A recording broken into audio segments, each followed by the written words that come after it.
This is RTV6 News at 6, working for you.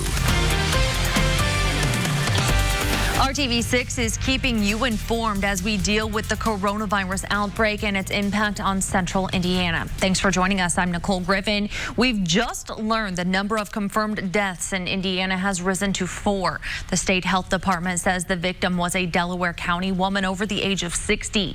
Since yesterday, there have been 47 new confirmed cases, bringing the number to 126 in the state. During today's coronavirus task force briefing, Vice President Mike Pence announced that he and his wife Karen will be tested for the coronavirus. It comes after one of Pence's staff members tested positive for the virus. According to Pence, the staffer was last at the White House on Monday but didn't come in direct contact with him or President Trump. Pence said, "We are in day 6 of the 15 days to slow the spread program, and Americans need to continue following the 15-day guidelines, and that includes guidance to stay home if you do feel sick and listen to the direction of state and local authorities." Tonight, city leaders are taking steps to address the needs of people experiencing homelessness in Indianapolis during the COVID-19 outbreak. The city has placed 15 hand washing stations downtown to help control the spread of the virus. These stations are on Monument Circle, in front of the Central Library, and by Wheeler's Men's Shelter. Starting Monday, Horizon House Center will be doing verbal screenings for COVID-19 symptoms and connecting neighbors with appointments to the Pedigo Clinic. A Fisher's church is bringing the gospel to the community since the congregation can't meet under the same roof. RTV6's Troy Washington explains how the church is using this time to find creative ways to connect. In times like these, we have a choice. Do we live by fear or do we live by faith? We're choosing to live by faith. Give us wisdom to know how to bring you thy glory and honor to your name. Lord, we thank you for Jesus. Letting their will to sow good seeds lead them, volunteers from the East 91st Street Christian Church braved the chilly temperatures, wearing gloves, using sanitizer, and smiling to spread a message of hope on Saturday morning. Right now, we are being reminded it's not where we worship that matters. People started pulling up to the church early to get their hands on communion and to have prayer since the church isn't meeting inside right now. The very first car were the people who show up first for church early on Sunday morning every week. Oh, humans, I'm so happy right now. Once the cars started coming, they just kept on. These two were amongst the first of the nearly 100 cars that showed up during the hour-long event. When we're apart under circumstances like this, we're as connected as we can be, and this is a way to add a little bit more to it. They are members of the church who say the coronavirus might be able to keep them out of the sanctuary, but it won't stop their praise. Thank you for your mercy. Just our prayer. Amen. Take care, stay safe. The church isn't a building. Church is people. The virus can close the doors of the church, but it can't stop the people from coming together, even if that means virtually connecting or practicing social distancing during drive-through prayer. Working for you in Fishers, Troy Washington, RTV6. Troy, thank you. The church will be streaming their services online tomorrow morning at 10 o'clock. Tonight, a group of community members in Carmel are trying to collect face masks as doctors and nurses are currently being impacted by a shortage. The masks, along with gloves and other personal protective equipment, will be donated to support the medical staff working during the COVID-19 pandemic. About 30 donors showed up to Carmel's public library before the group had to move this afternoon. A few minutes ago, we received notices. They said this is a private area. We cannot do anything here like this, we have to move somewhere else. If the professionals will not get protected, all the community, not just Chinese, all community will have big trouble. Well, the group now plans to come up with a new location to collect donations tomorrow.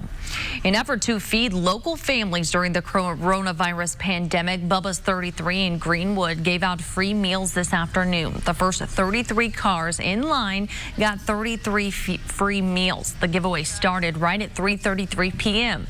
We talked to them about why they wanted to give back to the community during this time.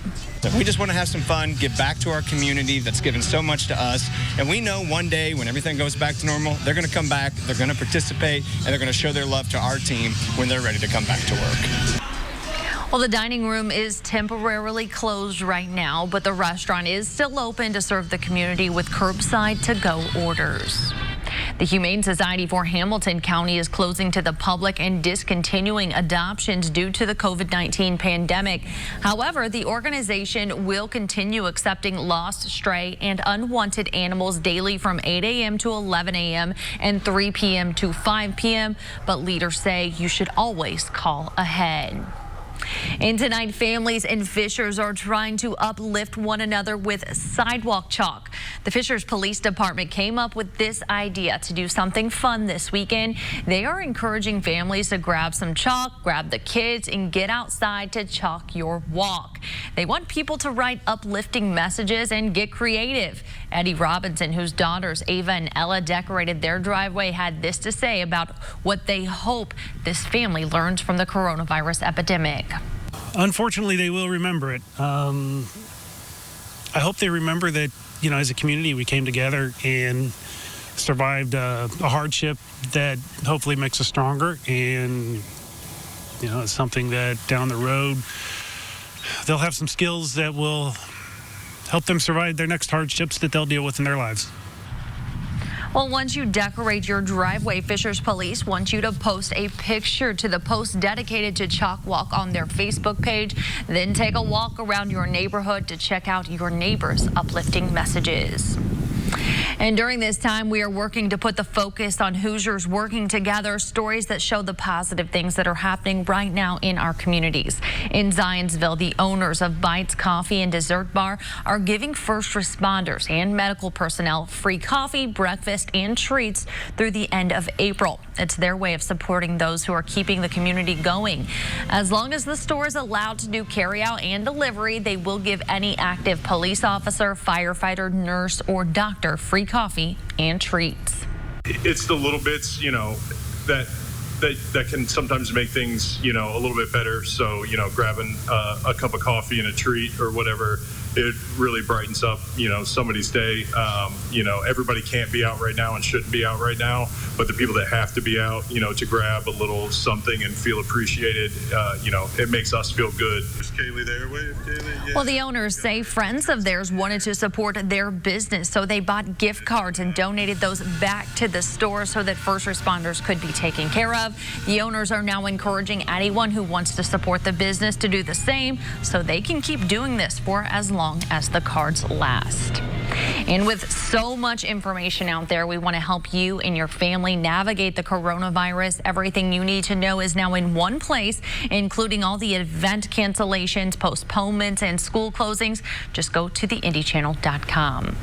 Storm Team 6's Alyssa Donovan in tonight for Kyle. Alyssa, a cold Saturday. Yeah, it was chilly outside. Our temperatures today are highs about 20 degrees below average for this time of year. We only hit 35 today, and we did see cloudy skies throughout the day. We have this low-level cloud deck in place. As we head into the evening, we are going to start to see that break up, and we will see some clear skies overnight, which isn't necessarily a good thing because we also have a northeasterly wind, high pressure in control right now, which means by tomorrow morning, it's going to be a chilly start. Temperatures in the upper 20s, so a cold start to our Sunday. By Sunday afternoon, we also have some rain chances moving in. Looking at that coming in the afternoon, evening, and overnight into Monday. By Tuesday, we are going to see a better chance of rain showers, really a few chances as we head through the 7-day forecast. I'll have more details on that coming up in just a few minutes.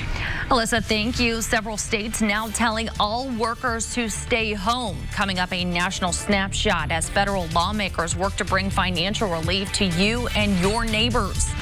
And there's a new coronavirus test coming in the next few days. Why, in this case, timing is everything. You're watching RTV6. 2020 Nissan Altima. This is RTV6 News at 6, working for you. As lawmakers try to deal with the economic impact of the coronavirus outbreak, a number of states have now issued stay-at-home orders to try to slow the spread of the virus. Here's ABC's Dave Packer with the latest. Here they come. President Trump commending everyone for working together during this time of crisis. Governors, mayors, the businesses, charities, and citizens are all working with urgency and speed toward one common goal, which is saving American lives. Negotiations continue on Capitol Hill as lawmakers work on a bipartisan COVID-19 economic relief package. The cost of that package could exceed $1 trillion. The president has expressed his support for what he's calling a possible game changer, chloroquine, a drug that's been used to treat malaria, now being studied as a possible treatment for COVID-19. The nation's top infectious disease expert is taking a wait-and-see approach since the drug is still under clinical trial. But New York's Governor Cuomo says his state will begin conducting trials for the new drug therapy. There is a theory that the drug treatment could be helpful.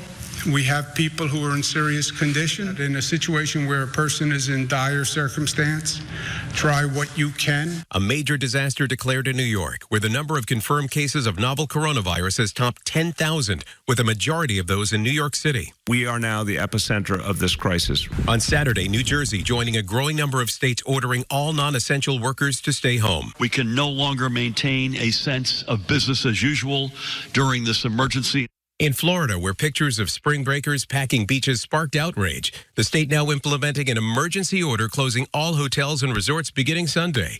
Miami Beach Mayor Dan Gelber saying in a statement, "Right now, as painful as it may be, the reality is we just cannot be a tourist destination." Testing continues to be a major area of concern. So many people showed up at this drive-through testing site in New Jersey that many people were turned away. I think we're getting to the solution that everybody in the country is looking for.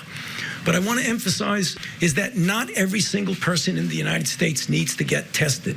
But as testing becomes more available, ABC has learned that the director of the National Institutes of Health warns as many as 70,000 Americans could be diagnosed by the end of next week. Dave Packer, ABC News, New York. Dave, thank you. The first rapid diagnostic test for coronavirus has been approved by the FDA. The new test can detect COVID-19 in approximately 45 minutes. The California-based company that makes the test says they can start shipping next week. Doctors say faster testing will help alleviate some of the pressure on hospital resources. The test is a significant advancement because some patients have complained it took them days to get results. COVID-19 is not stopping police officers from protecting and serving their communities. RTV6 checked in with IMPD to get an idea of how police departments are helping protect their officers from the coronavirus. IMPD officers are filing as many reports as possible over the phone for crimes like theft and harassment. And police say there are ways that you can help. Maybe if people could call in, and when they call or when they need our services, let us know if you're having flu symptoms. Let us know if you're having the symptoms. And so that we know preemptively that we can put on our PPE or our gloves or stand outside. Well, IMPD is working with Indianapolis Emergency IEMS to develop a protocol on how to respond to runs involving people who are sick.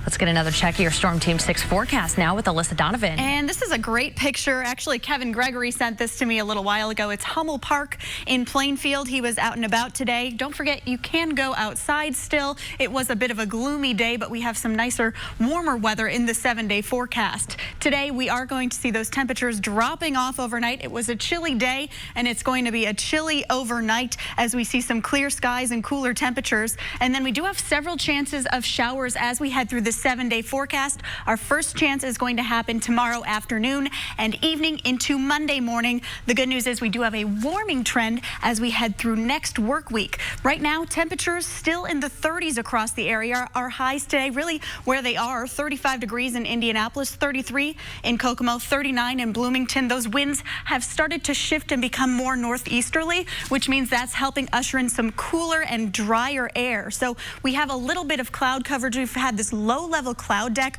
in place throughout the day, keeping us nice and gloomy, but overnight we are going to see a lot of that clear out as we see those northeasterly winds move in. High pressure is going to be in control. So what does that mean? Tomorrow morning, our temperatures are going to be much cooler than how we started today. We're going to drop off overnight and we'll only be into the upper 20s for your Sunday morning start. Behind that, we have some rain moving in. So we're going to start clear tomorrow morning, and then we'll build in some cloud coverage as we head through the day. And then we have this first system that's going to start to move towards central Indiana in the morning, and then we'll really see that impact us as we head into the afternoon. That's when we're going to see that potential of some rain showers. The good news with this, not expecting a ton of heavy rain, only looking at maybe 1/10 of an inch of rainfall by the time the system moves through. Going to start seeing that for some of our southwest counties by Sunday afternoon, and then that will spread into the evening. We could see maybe a mixture of some snow in there for northern counties, and that's just because we're going to see those temperatures dropping off once again overnight. Continuing to see some light showers overnight and early Monday morning, but then we're going to see high pressure build back in Monday, bringing us some brief break between two systems. Our next chance of showers comes Tuesday, and then another chance on Thursday. But the good news is we do have that warming trend next week, so we'll be into the 50s Monday, 60s Wednesday. Our warmest day will be on Thursday. However, that day is also going to bring us the potential of some thunderstorms. So tonight, that's going to be our cold night, 27 degrees overnight. Those winds out of the northeast, those clearing skies, and then tomorrow, 43 degrees for our high, so still about 10 degrees below average. Those showers come in the afternoon. Taking a look at the 7-day forecast, that warming trend you can really see close to 70 degrees by Thursday, but we do have quite a few chances of wet weather in the 7-day forecast. All right, Alyssa, thank you so much. Well, a little creativity counts these days. Enter the unique workout routines from the Mount Vernon football team. Dave First explains next in a Sports Extra Spotlight. 100 crew cab pickups. The coronavirus outbreak has not only shut down high schools, but shut down their athletic programs as well. No way to practice, no way to work out. But at Mount Vernon High School, the football team has found a way to support the program and their third-year head coach. Dave First with this Sports Extra Spotlight. Little has ever put a hold on practice at Mount Vernon. Not the cold, not a few injuries here or there. As a result, the Marauders claimed their first ever regional title last fall. During this particular climate, they seemed more determined than ever. So how exactly does this work? The kids are all on spring break. They need a way to stay in shape, get ready for the upcoming season, and your advice was what? To stay on task. We're trying to figure out a way to keep going what we've been doing. And so with Mike Hershner's players locked out of the weight room, this is how they've been staying in shape. Lifting a cinder block here, pushing a truck there, flipping a tire, while practicing social distancing at the same time. This is like old school stuff here, Coach, and I love it. How unique is this? Yeah, I've been really impressed with how our kids have gone above and beyond. And the kids are saying, I love that they're attacking it. I love that they're having fun and being creative with it, and at the same time working for a purpose. The players have sent in videos using treadmills one day, bricks the next. Heck, how about 2 cinder blocks attached to a PVC pipe? The one that really got me going was our punter, Joel. You know, he had the one video of him air squatting the cinder blocks, and then there's another video of him attempting to like power clean the front loader that was off of a truck. So he's picking up the front loader and pushing it down. And I'm watching it going, man, this is textbook. Press get lower. With spring break and a 2-week coronavirus hiatus, Mount Vernon isn't due back in school until April 13th. But whenever they return, it's clear they'll be ready. Who knows where this is going to go in the coming weeks or months or who knows what, but this has got to make you feel really good about the commitment these kids have to your program and perhaps more importantly, the commitment they have to themselves. That's exactly right. First and foremost, that they take enough pride in what they're doing, and secondly, that we've come so far in 2 years in this program that the kids don't want to take the time off. Because you're right, we think we're going back to school on the 13th, but there's no guarantee that's going to happen. Well, football programs across the state are getting creative during their spring programs, and as of now, the regular season is set to start August 21st. We'll be right back. TV.com. A Los Angeles restaurant is helping people get through the coronavirus outbreak with all the provisions needed for taco night. Gorilla Tacos was told the restaurant needed to close, but the staff came up with a plan to sell its remaining food. Emergency taco kits include 5 pounds of roasted chicken, 5 pounds of carne asada, salsa, tortillas, rice and beans, and guess what? Toilet paper. Yep, 4 rolls of TP and 30 eggs complete each kit. The restaurant pulled stock from its bathroom classrooms to help out since the necessary household provisions is in short supply. Dozens of the $150 kits were sold this week, and that money is helping Gorilla Tacos owners continue to pay for health insurance for its employees. Now I want tacos, Alyssa. I do too. You know what? That sounds pretty good. And you know, overnight tonight, it's going to be a chilly night, maybe a good night to make something warm like soup. 27 degrees overnight tonight. Tomorrow, still a bit cold, 43 degrees for our high. And then we have some rain showers coming in Sunday evening into Monday. Next chance of rain comes Tuesday. More chances of rain Thursday, Friday, and Saturday. That's it for the news at 6. Join us at 11.